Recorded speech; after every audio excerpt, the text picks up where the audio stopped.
একবার হযরত মুসা আলাইহিস সালাম কোহিদুর পাহাড়ে আল্লাহর সাথে কথা বলছিল। এমন সময় গাছের ডালে টিকটিকি বসেছিল।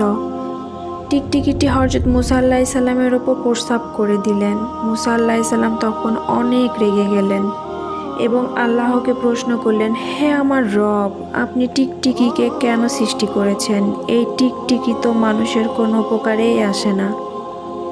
অতঃপর মহান রাব্বুল আলামিন বললেন, হে মুসা, কিছুদিন আগেও টিকটিকিটি আমাকে এই একই প্রশ্ন করেছিল। হে আমার রব, আপনি মুসাকে কেন বানিয়েছিলেন? তিনিও তো আমার কোনো কাজেই আসে না এবং সে আমাকে আপনার কোনো কথা শোনায়ও না। এটা শুনে হযরত মুসা আলাইহিস সালাম ভিতরে ভিতরে অনেক লজ্জিত হলেন। তখন আল্লাহ তাআলা বললেন, হে মুসা, আমি উদ্দেশ্য ছাড়া দুনিয়াতে কোনো কিছুই সৃষ্টি করি না। আমার প্রত্যেকটা সৃষ্টি